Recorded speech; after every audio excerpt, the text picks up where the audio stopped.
एक तार का प्रतिरोध 4 ओम है, यदि तार की लंबाई को आधी और व्यास को दोगुना करें तो प्रतिरोध क्या होगा।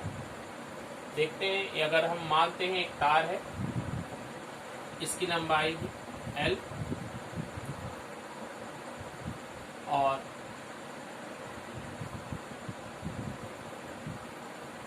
इसका अर्धव्यास R है, तो प्रतिरोध इसका 4 ओम हमारे पास दिया गया है। सेकंड केस में इसकी लंबाई को हम आधी कर रहे हैं,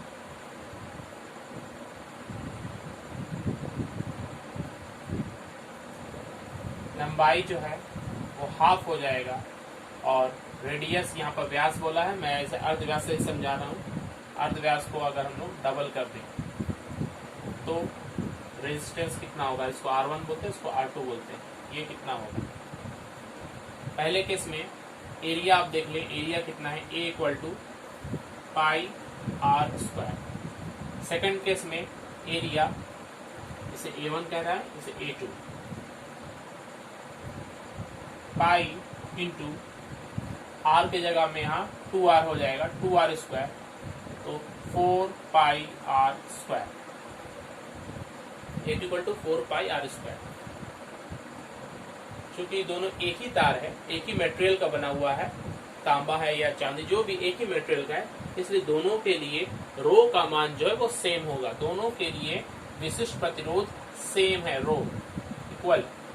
तो यहाँ पर R1 equal to rho into L1 by A1, यहाँ पर R2 equal to rho into L2 by A2। R1 4 ohm दिया है, 4, यहाँ से रो का मान निकालेंगे। L1 कितना है देख लें, L1 को L मान रहे हैं और एरिया हमारे पास पाई R स्क्वायर।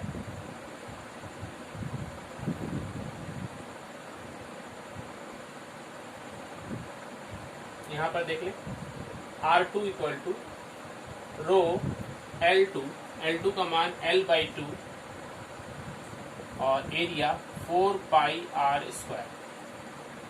इसको अगर हम इस तरह से लिखे 2 और ये 4 दोनों नीचे आ जाएंगे तो 1/8 into rho L by pi R square. Rho L by pi R square, इसका मान है 4, तो यहाँ पर अगर हम 4 बैठा दें मतलब पहले के रेजिस्टेंस का 1/8 हो जाएगा, 1/8 इंटू 4।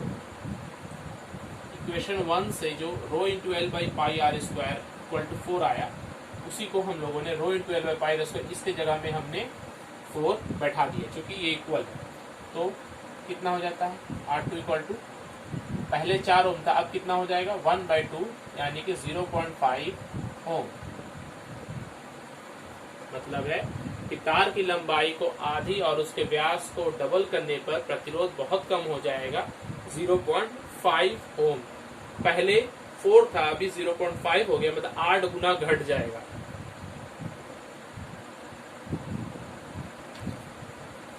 किसी अज्ञात प्रतिरोधक के सिरों से 12 वोल्ट की बैटरी को संयोजित करने पर परिपथ में 2.5 एम्पेयर की धारा प्रवाहित होती है।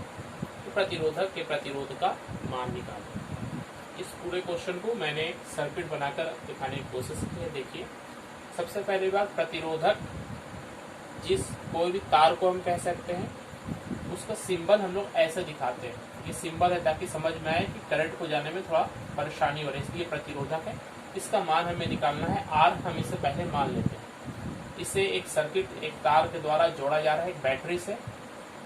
बैटरी में देखिए 2 सेल से मैंने बैटरी बनाई है, 12 वोल्ट प्लस और माइनस, ये बड़ा लाइन प्लस, छोटा लाइन माइनस। ये 12 वोल्ट की बैटरी से 2.5 मिली एम्पियर की धारा अगर प्रवाहित हो रही है, एक एमीटर लगाया ताकि ये करंट को माप सके। एमीटर करंट को मापा जाता है, ये सीरीज में रहता है।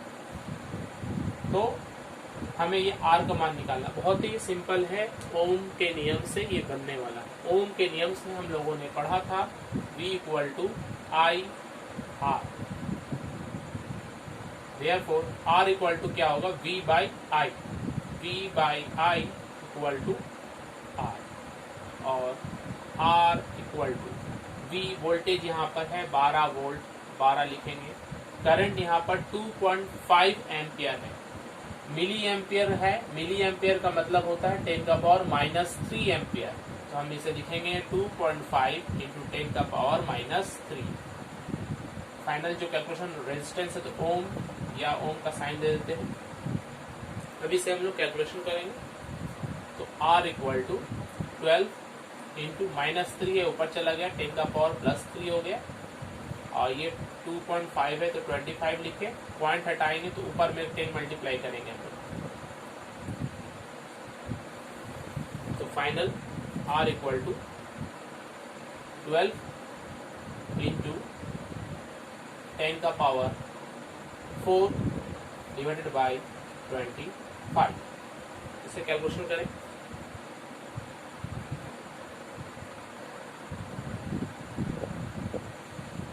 सुविधा के लिए 10⁻4 को मैंने 2 बार 10⁻2 और 10⁻2 लिखा है, क्योंकि पावर को ऐड करने पर 4 आ जाएगा, और नीचे 25। फिर से इसे देखिए 12 इंटू 10⁻2, 10⁻2 का मतलब 100 है, डिवाइडेड बाई 25। ये कैलकुलेशन इजी करने के लिए मैं कर रहा हूँ। 125 के टेबल में जाता है 1 और ये 4, ऊपर में 4 हो गया, 12 इंटू 4 मल्टीप्लाई 48 हो जाएगा। R इक्वल टू 48 इंटू 10⁻2 मतलब 2 0, तो फाइनल हम लिख सकते हैं 4800 ओम। ये हुआ रेजिस्टेंस का मान। या और एक तरीका है इसे लिखने का, 48 को अगर हम 4.8 लिख दें इंटू, तो चूंकि हमने यहाँ पर पॉइंट दिया है तो 1 2 3 डिजिट के पहले पॉइंट लगाया है, तो 10⁻3 हमें लिखना होगा। 4.8 10⁻3, और 10⁻3 को हम किलो लिखते हैं, क्योंकि 1000 का मतलब किलो, इसलिए 4.8 किलो ओम। तो फाइनल आंसर 4.8 किलो ओम, क्योंकि रेजिस्टेंस हमें इसी रूप में मिलता है 4 किलो ओम, मिली एम्पियर। आपने यहाँ देखा तो करंट के लिए लिखा हुआ था, इसलिए हमने किलो ओम के रूप में लिखा। आप चाहे तो 4800 तक भी बनाएंगे तो आपको फुल मार्क्स मिलेगा, कुछ कम नहीं होगी। ये भी सीख ले, ये जो मैंने कैलकुलेशन किया है देख लें।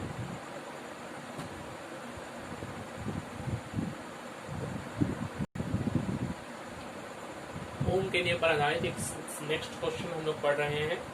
यदि किसी विद्युत बल्ब के तंतु का प्रतिरोध, तंतु मतलब फिलामेंट, जो आपने बल्ब के अंदर जो छोटा सा तार के जैसा स्प्रिंग के जैसा जो हम देखते हैं, उसे हम लोग तंतु कहते हैं। ये टंगस्टन धातु का बना होता है, इस पर ध्यान दें, टंगस्टन धातु।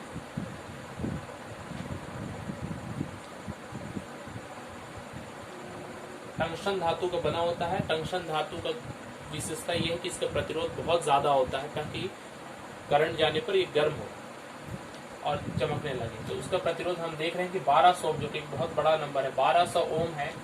तो यह बल्ब 220 वोल्ट स्रोत, जो कि हमारे घरों में 220 वोल्ट स्रोत होता है, 220 वोल्ट स्रोत से कितनी विद्युत धारा लेगा। तो simple formula V equal to IR, इसे आप लोग खुद बनाए। V इक्वल टू IR में जब आप पुट करेंगे V का मान 220 और प्रतिरोध R का मान 1200, तो I का मान आपके लिए I इक्वल टू V/R आएगा। इसे आप लोग कैलकुलेशन करें, आंसर देखिए 0.18 एम्पियर आएगा।